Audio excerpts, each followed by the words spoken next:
Mettez-moi en commentaire si vous avez déjà eu affaire à des manipulateurs. Voilà.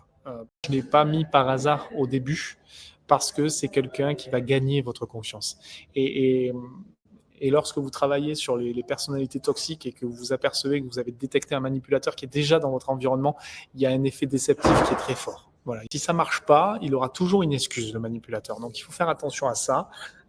Et faire attention quand vous avez ce type de personnalité toxique en position de management dans une organisation, dans un groupe, dans une entreprise. Okay, parce que c'est quelqu'un malheureusement qui va essayer de diriger sans prendre de responsabilité, sans prendre de risques. Il va essayer de récupérer les lauriers et c'est quelqu'un qui fait de la politique quoi, à l'intérieur. Donc il faut faire attention à ça. Mettez-moi en commentaire si vous avez déjà eu affaire à des manipulateurs. Voilà. Il va falloir être très fort avec un manipulateur. Il va falloir mettre des limites absolument claires, pas des trucs nuancés, des limites très très claires.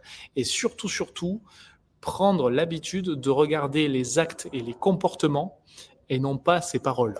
Parce que comme vous êtes dans un mécanisme de confiance avec ce type de personnalité toxique, vous avez, en fait, son but, c'est de vous rendre aveugle sur ses actes et son comportement. Donc attention à ça, de bien observer les actes et les comportements. En entreprise, je vous donne une des clés pour détecter et vérifier si vous avez un manipulateur. Les chiffres ne mentent pas et les limites, quand elles sont posées et claires, le masque, il va très très vite tomber.